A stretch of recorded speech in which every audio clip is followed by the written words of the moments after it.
apa kabar? Pada kesempatan kali ini kita akan belajar tentang pecahan senilai atau pecahan yang mempunyai nilai yang sama. Nah, pecahan senilai ini nanti bisa digunakan dicari dengan menggunakan perkalian ya. Ada juga yang dengan menggunakan pembagian. Jadi tergantung angka pecahan yang akan dicari nilainya ya. Misalkan ya, pecahan senilai itu misalnya gini, saya mempunyai sebuah gambar ya, besarnya sama gitu kan, anggap ini besarnya sama. Yang satu kita bagi menjadi 4 bagian, yang satu kita menjadi 2 bagian. Nah, kita arsir 2 bagian berarti kan nilainya 2/4 ya kan. Kalau yang ini diarsir 1 bagian berarti setengah ya. Sehingga kita mendapatkan 2 bagian itu sama juga mendapatkan dengan setengah bagian, sehingga nilainya ini adalah sama. Inilah yang disebut dengan pecahan senilai. Nah, pecahan senilai tadi kan saya bilang ada yang bisa menggunakan perkalian, ada yang bisa menggunakan pembagian. Contohnya seperti ini. Misalkan tentukan pecahan yang nilainya sama dengan setengah. Kita gunakan perkalian ya. Berarti bisa kita tulis gini. Setengah kalikan 2, bisa dari kalian yang paling kecil ya, berarti 1 kali 2, 2 kali 2, 4.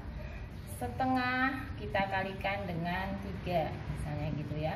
1 kali 3, 3, 2 kali 3, 6. Sehingga yang sama itu adalah 2/4, 3/6. Kemudian misalkan dilanjut lagi, berarti kita kalikan 4 ya, sama-sama kita kalikan 4, dan selanjutnya itu adalah cara mencari pecahan senilai dengan menggunakan perkalian. Contoh lagi ya, misalnya seperti ini. Misalnya ada lagi 15/40. Nah, nih ya, ini bisa nanti menggunakan 2, bisa perkalian, bisa pembagian ya. Kenapa? Karena angka pecahannya nilainya besar dan bisa dibagi dengan angka yang sama. Kita coba dengan perkalian dulu. Misalnya kita kalikan dengan 2 dulu ya.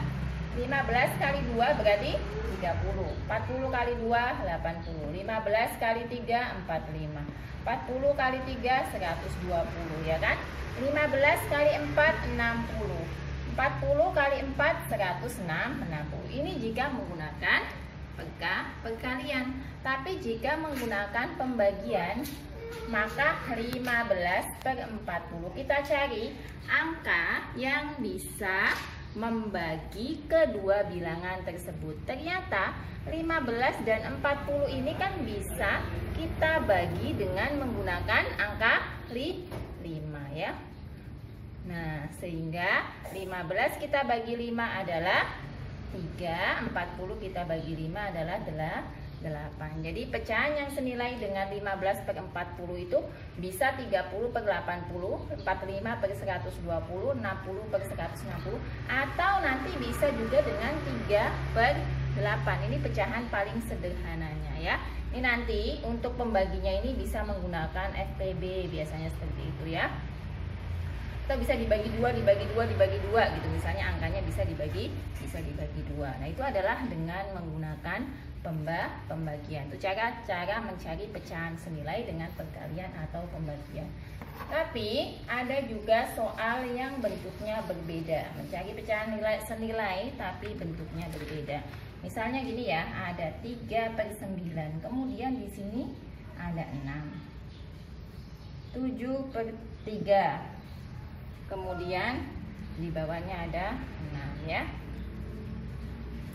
Ada sini ya, 5 titik-titik sama dengan 10/6. Kemudian ada 2, sininya sama dengan 20/8. Kita lihat ini ya, 3/6. 3/6 itu kan dikalikan dengan 2 ya kan.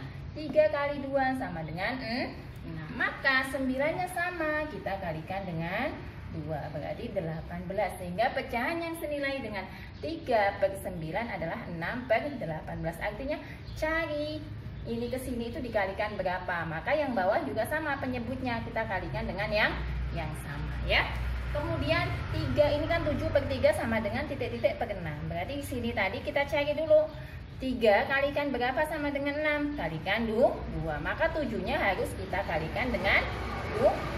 Berarti 7 kali 2 adalah 14. Tapi nanti kalau misalnya dalam soal nggak usah dikasih seperti ini ya. Ini cuma caranya saja.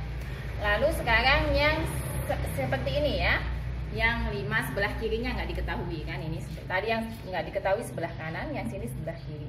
Maka cara mencarinya bagaimana? Kalau ini cara mencarinya, nah ini kan 10 ke 5 ya kan. Berarti kan dibagi 2. 10 dibagi 2 sama dengan 5. Atau 5 kali 2 sama dengan 10. Sama ya. Nah yang sini bisa dibagi dengan 2 ya kan. 6 dibagi 2 berarti 3 ya.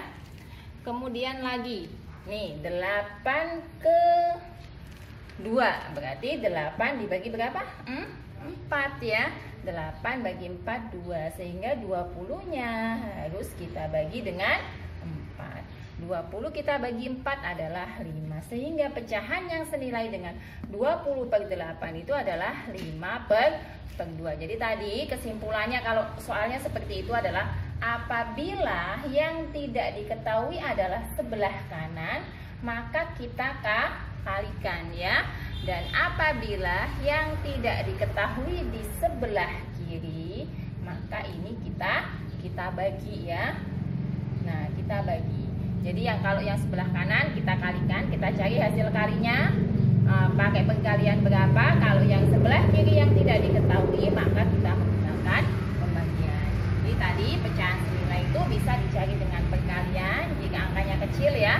Kemudian pembagian jika angkanya besar. Karena ini nanti ketika di soal pilihan ganda kadang-kadang angkanya terlalu besar, dan kalau dicari dengan pengkalian nggak ada, berarti menggunakan pembagian. Demikianlah apa yang dapat saya sampaikan. Semoga dapat dipahami dan sampai jumpa di video selanjutnya. Terima kasih.